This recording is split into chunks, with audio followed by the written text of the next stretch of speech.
and welcome to another edition of the Countdown. This time it's not the Council Countdown, it is the Planning Commission Countdown. So if you're a regular here with us on BCTV, things are looking a little bit different. For one, it's a lot quieter in here, so we can't expect any of those usual interruptions. And I'm without my normal partner, Hannah, so we're going to try to get through this and get everyone ready to go for the December Planning Commission. So to start off, I'm going to talk about a few of the things that are going to be discussed during this Planning Commission. The first one is the consideration of an ordinance amending the zoning map for 49 acres, and this is located in Oakety Highway from T2 Rural to a neighborhood with mixed use. The applicant is requesting to rezone 8 undeveloped parcels along Oakety Highway and Hubbard Lane. The current zoning is T2 Rural. The surrounding lands are comprised of a school, rural tracts, and single-family detached unit neighborhoods. The property that does not connect to the rest of the parcels in this application is listed on the potential master plan as part of a future traditional community plan, also known as a TCP. So if you hear me referring to that, that's what I'm talking about. On its own, it would not qualify to be a TCP as it does not meet the minimum requirements of 8 acres. It is not contiguous with any other existing proposed C3 parcels either. This application went before the Planning Commission in their July meeting and was deferred to September at the request of the applicant, and then at the September meeting, it was then again deferred here to December. So hopefully we're able to, finally get an answer about this property here tonight. The property was posted again on November 15th, advertised November 17th.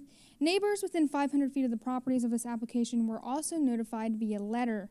The applicant is working on the nonprofit Low Country Veterans Housing Foundation to provide 24 affordable units for disabled American war veterans and first responders. The applicant is intending to enter into a development agreement to provide assurances that these units will be provided. So I know that sounds like a lot, but it is important, and this is something that has been building up for several months now.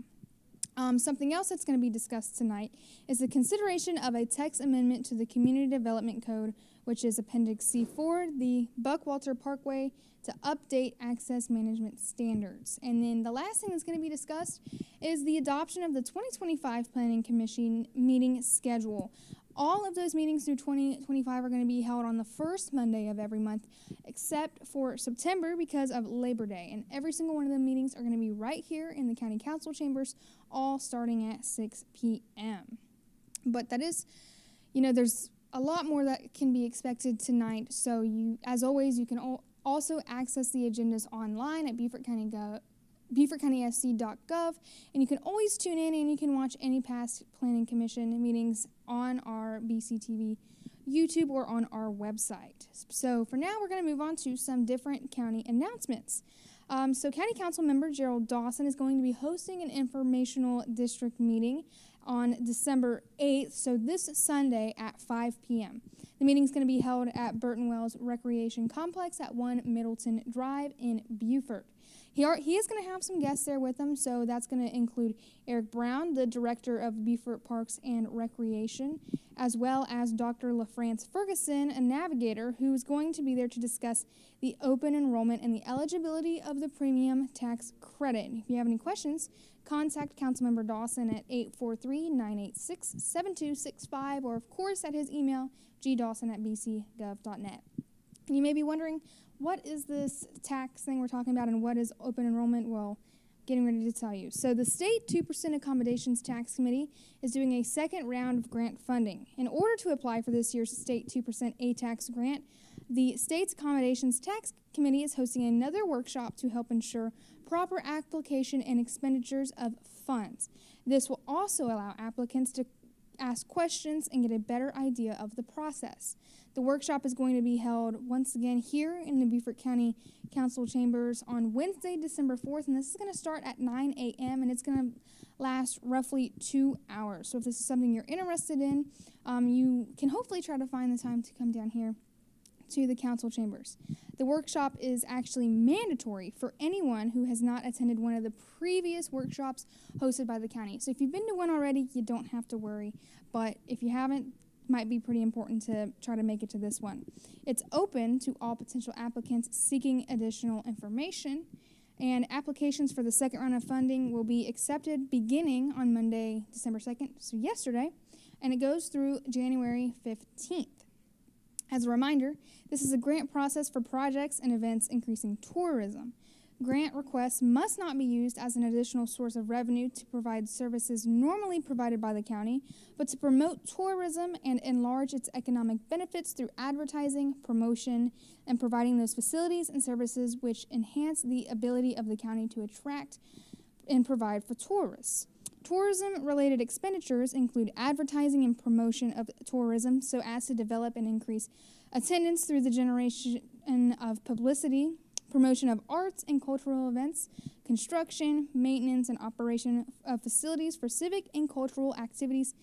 And then we can also see that it's used for utilities for the facilities, the criminal justice system, law enforcement, fire protection, solid waste collection, and health facilities when required to serve tourists or tourist facilities and public facilities such as restrooms, dressing rooms, parks, and parking lots. To be eligible for the state 2% accommodations tax funds, a representative from each organization must attend one of the workshops. RSVPs are not mandatory, but they are greatly appreciated. So if you could, please RSVP to atax@bcgov.net with the name of the attendees, organization, and contact information. You will be required to sign in upon attendance.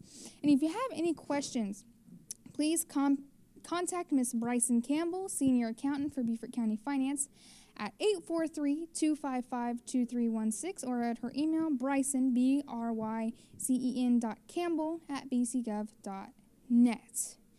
Now, moving on from the more important things, we're going to talk about some of the fun things coming up. So, as everybody knows, it is almost Christmas time.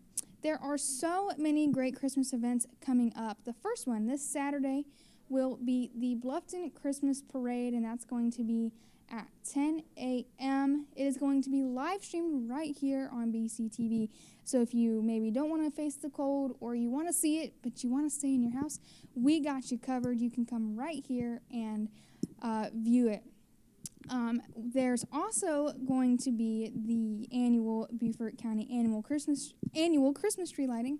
This is open to the public, and this is going to be on Friday, December 13th from 6 to 8 p.m. Gates open at 5:30 p.m. It is completely free.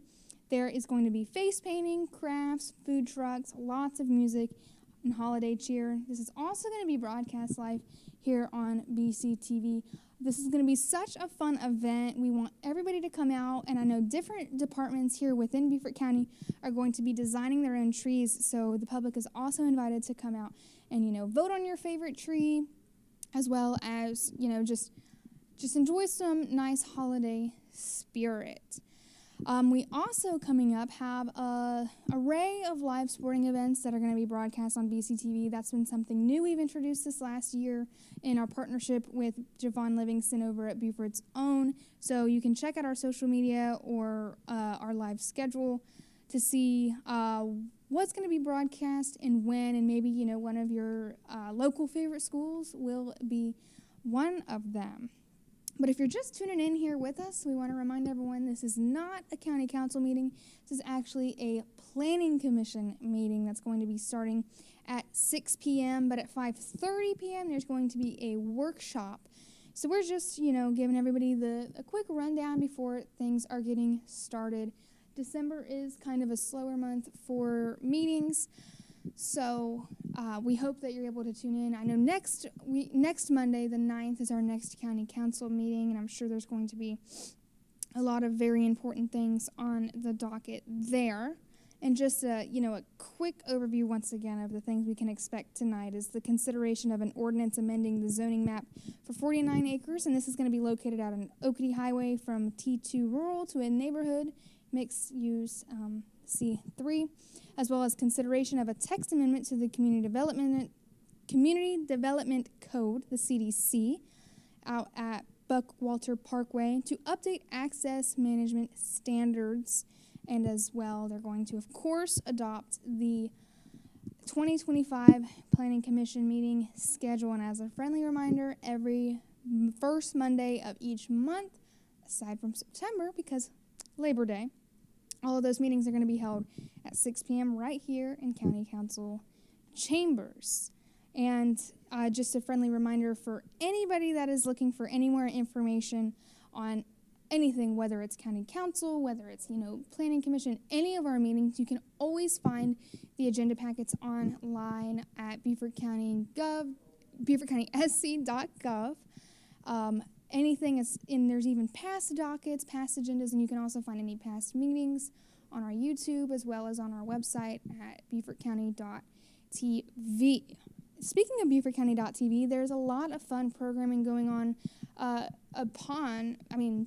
expanding just upon these meetings. We have, like I mentioned just now, live sports, but there's also different shows covering the different festivals around Beaufort, as well as live events such as parades or 5Ks.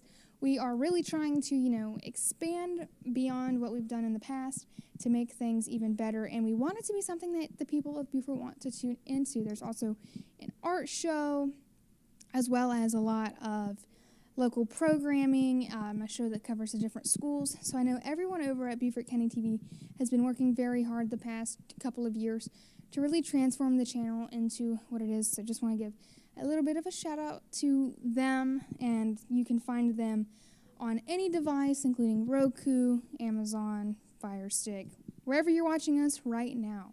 But that is all the time we have for today, so stay tuned for the Planning Commission workshop that starts at 5:30 and the Planning Commission meeting that starts at 6. Thank you, and have a great rest of your Monday.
He's got some things.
IRS forms I sent them.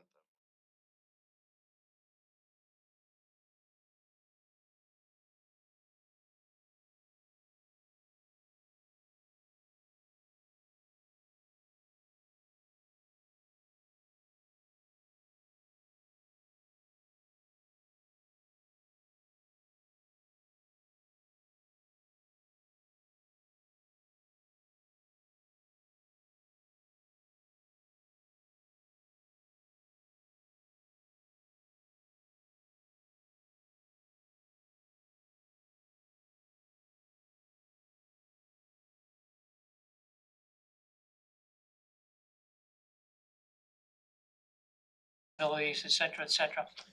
I thought it might be useful for just to peruse this, to understand the membership, processes, responsibilities, eligibilities, et cetera, attendance, conflict of interest, et cetera.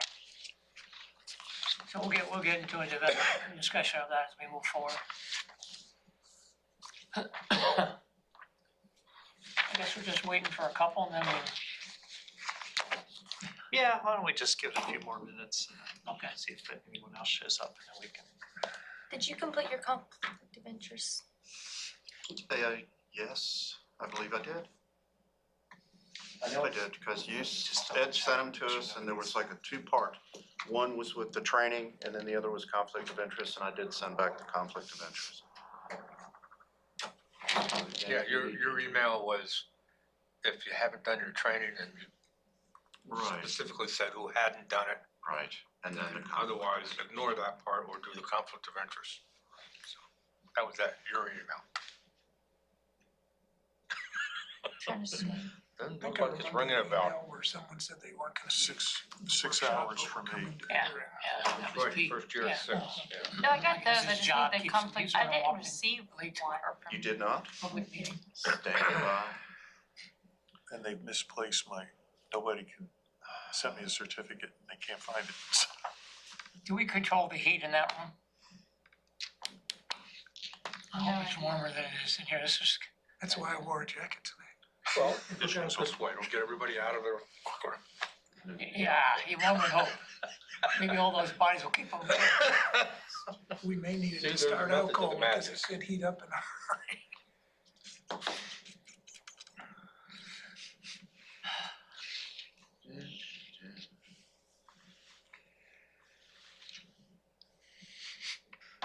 Well, I can't find it, but I know I sent it.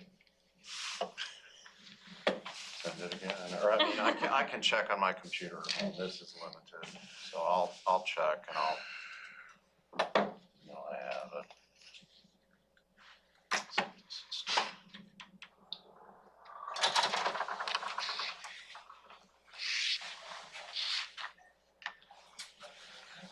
There he is. How you I found one more.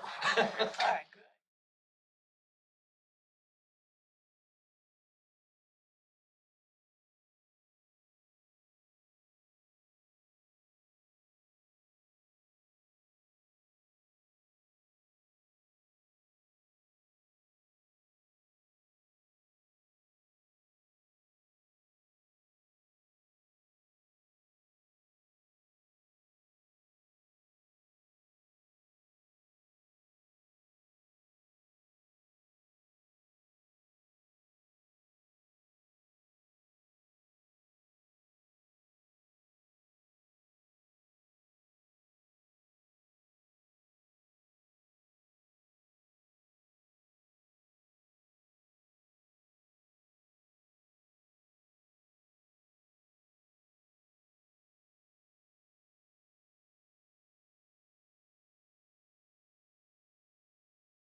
Graciously agreed to kind of just talk to us about the 2025 process for the comprehensive plan update. So maybe just get into some of the particulars, and if you got any questions, we've got 20 minutes or so. Okay. Did you wanna give us a little background? Yeah.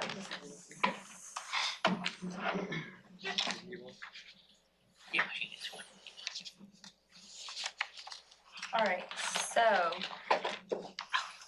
our current comp plan was adopted in November 2021. And the South Carolina Local Government Comprehensive Planning Enabling Act of 1994 says that it needs to be updated at least every 5 years. So we are going to really start that process next summer. We were thinking of doing a staff working group with recommendations, if any were to come about that, and then bringing them to y'all and doing a series also maybe of workshops. And then we were also discussing maybe doing some public meetings. I know we would have to do some on St. Helena for the CPO stuff that is in the comp plan, but just any ideas or feedback from y'all? Because this is like y'all's. One thing I think you updated for us, I'm not sure if you updated the entire status of the comp plans last year, but you gave us periodic updates. Yes, so I went over what was done with is it the action? Yeah, the action playbook. Plan, yeah, action Yes. plan. So things that are either in the works or have been completed, those were the ones that were discussed then. So obviously through this process, we can take a look and prioritize again and see what staff would need to focus on the next coming years. Okay. Are you looking to get the whole thing done by November of 2026? That would be The goal? the absolute deadline. The hope would be, I mean, we have a little bit of time, that if we started this summer, kind of like the beginning of the next fiscal year, then if it takes a little longer, we have a year and a half really to until the absolute deadline to get the review done. So I think having tracked the status of the recommendations, I think that's going to help us. And the idea would be, we would have a staff group to kind of bring that up to date, and then at the staff level, kind of figure out what we're seeing. Obviously, even in a 5-year period, things seem like good ideas, then all of a sudden, a couple years later, everything changes, or, like a new policy, we might think we're going to build a law enforcement center over here, and then we find out from the sheriff, no, it's going to go over here. Things like that, at the staff level, coming forward with what the status of implementation is, but then also at the staff level, what we think are some of the areas we might want to focus on. This is a review, so it's not writing an entirely new comp plan, but it's an opportunity. Like, I know that in 2015, with our, we really updated a few chapters like natural resources. We brought in some of the recommendations about climate change, sea level rise, resilience planning that came out of some studies that were done in the interim between the comp plan and the 5-year review. And so that's the type of things we're going to be looking for. In addition, I think just from my observations on St. Helena Island with Pine Island and the Cultural Protection Overlay Committee meeting and kind of reinforcing the cultural protection overlay, things like that, I think would make sense to go back in the community and just say, That makes sense. to revisit some of those things. I doubt, just from our active engagement in the community, that there's going to be a radical shift in land use policy there, but I think because it's been kind of like one of the hot spots in Beaver County, it makes sense to go back there.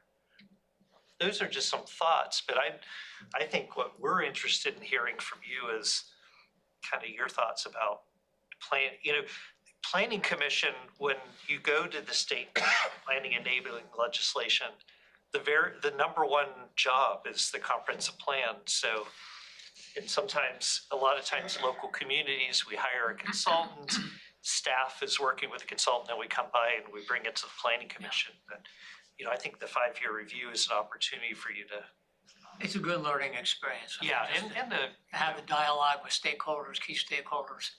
I can recall when we had brought some stakeholders into here, but I think subsequently found out it's better to go out to where the stakeholders are and give them an opportunity to talk about what they see as challenges or opportunities in their area. That would be one suggestion. I think you have a couple of new chapters. You mentioned housing, affordable housing is one. You may have some new action items or work plans that you want to put together in those arenas based on some statements that have been made in those chapters. So we can help with crafting some of that and maybe getting a feel with the public of how they feel about it. Yeah, also the resilience Resilience. study was adopted, you know, that was after the comp plan, so it goes into a little greater detail on some things. We've been doing a lot in the implementation of those policies, so that'll be an interesting area to focus on. How was it, well, this might not even be a question, but I'm kind of diving into it. Because of the defeat of the budget that they have for transportation, how did that affect anything in the resiliency plan? Or is that gonna be part of how we relook at that going forward? Because a lot of that resiliency was obviously the roadways and the improvements of what we're gonna do because of the water rise and everything else that's involved in that. Well, I think, yeah, that was part of it. So, I mean, there's a lot in the resilience element that are not CIP projects. Right. You know, they go everywhere from doing more studies to try to find out what's going on the ground, like more water quality monitoring, more water or sea level monitoring. We've done some studies of groundwater and you know, how that relates to both rain events and to tidal events and how that's good, you know, sea level rise will affect that. So we've done a lot of these kind of studies. One of the things that we're hoping to launch in the future, you hear a lot about living shorelines where they're doing oyster reefs as a way to stabilize shorelines as opposed to doing bulkheads. We're trying to do more studies related to what types of shorelines, you know, are best attuned to that kind of, you know, so we're doing a lot of that type of work. So not everything is related to a project, but I think that's a valid point, you know, that we don't have the 1 cent sales tax. You know, even from the federal level, certain funding sources would, you know, are probably not going to be as abundant in some areas as others. You know, we see that every time there's a change in administration. So things like that, I think, really makes sense to take a look at. And piggybacking on what Dennis was saying, I mean, in addition to the tax, I think a lot of the struggles that we've had in terms of cases that have come before us deal with transportation infrastructure versus conceptually what the future land use plan is suggesting along corridors. And that may need to be something to at least rethink about and see if there's a different approach to be able to try to resolve some of those conflicts as part of a future vision rather than, obviously it's going to be, still need to be addressed at a site level scale on a case by case basis, but I think there's some macro things that we can at least be rethinking. Yeah, and there's also some bills at the state level. I'm going to get, it's not concurrency, it's the other. Consecutive? Basically tying approval development to the availability of infrastructure, having a much stronger tie to that. And that's something that we're going to be monitoring what's happening at the state level. And because I think if we're struggling with keeping up with infrastructure just to address existing demand, then that might be a tool that is available in the future. So you might have a place type that is on the map, but then, you know, there's a much stronger tie to providing infrastructure to that. I can't think of the term, it's on the tip of my tongue. The old term was concurrency, it's similar to that, but it has it'll come to me at some point. I was hoping that you might remember. But so things like that, looking at what tools are available.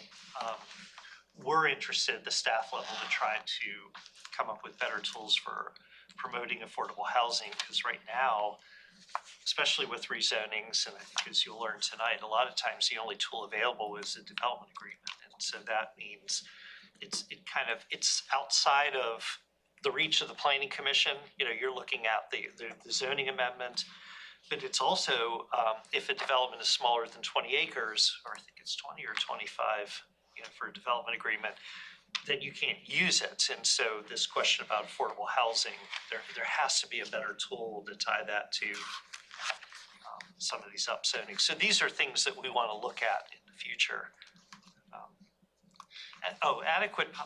Adequate public facilities ordinance. That's what it's called.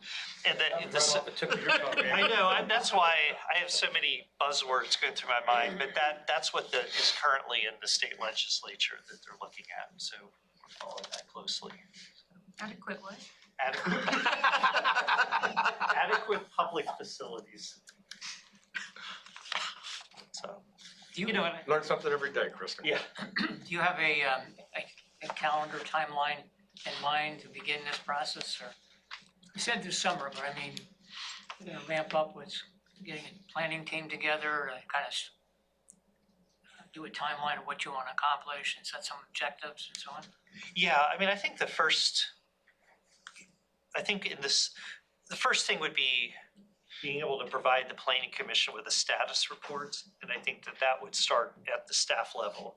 We would be analyzing all the recommendations, the status of implementing them, and then maybe some recommendations about some changes, of course, that we see go through the document. And I also believe that if we do have a public component, that needs to be early on in the process, where we're not simply presenting to them, oh, this is what we found out, because I don't think No, I agree. that will go over very well agree. at all. So, and when things are going through the adoption phase, that's also an opportunity for the public to comment. So, that's certainly something we want to work in earlier on. Are there other entities that are going through a 5-year review now, or is that there's a different year? We're all roughly in the same, this funny is that the state adopted the state enabling legislation in '94. So a lot of communities wrote their first comprehensive plan somewhere in the late 90s, 97, 98. And so we're all roughly following the same rhythm. We're all maybe off by a couple years each, but Well, it'd be useful to get together and just kind of yeah. look at where the challenges between us might be. Back in the 80s, they had this statement that said, build it and they will come. Meaning inspectors of building office buildings, they will fill up at some point. But that's the infrastructure, the thing that he was talking about. If we don't have anything that's gonna fix that issue, it's extremely difficult to look at an individual case and approve it because, or recommend it for approval, because the roads are gonna be overwhelmed and, stormwater and all the other stuff. So I think that's my problem with the whole issue right now that I see. What's wrong with building the roads and the schools first? That's what I meant. Right. That's what I mean, build those first. Right. Then it's a lot easier to say, I'm not gonna overwhelm this intersection, or we gotta put a signal there, and all this other stuff, Well, we're kind of getting down in the weeds on solutions. I don't know. I think the issues are Probably. definitely. You gotta build a foundation before you build a house. There are Yeah, other build an questions? infrastructure, that's what I meant, the roads. It sounded like you're saying build the schools and the buildings Oh, well, first. once you build the roads, then the schools come and all that stuff. I'm sorry, I misled you You, guys. you alluded to this, I think, but we talk place type as an example, what was written to us for tonight's meeting. We shouldn't be talking about I'm that. not talking about that. Well, don't even bring it up. Don't I'm even- sorry, okay, I retract that Please. last sentence. I'm sorry. Will you be looking at whether the place types on the map fit the pieces of land that are available? Yeah, I think that that's also open discussion, but I think it's kind of twofold. There might be areas that make sense to eventually develop into more urban nodes, but the availability of infrastructure, the conditions of the road might not be ready. And so there's two sides to that. One is maybe not every place type is, maybe we need to rethink a few of them. And then even if it's in the right place, there might be some other factors that need to be considered before. So that'll be part of the process. Yeah. But, it is a 5-year review, so we're not looking at, there might be areas of the code or the plan that we think really need to be reworked, but it's not like what we went through with the rewrite of the comprehensive plan, where you're starting and really taking a. Well, you did a great job with that. I think the action plan for me really was the key. Not just to have ideas, but to have work plans, who, what, when, where, and how. That was excellent. It's about 5:53. Probably should get on our way unless there's a last question, we'll go. Thank you, Rob. We'll wait to hear more on this in 2025. All right, we'll adjourn to that way, or out that way, which way.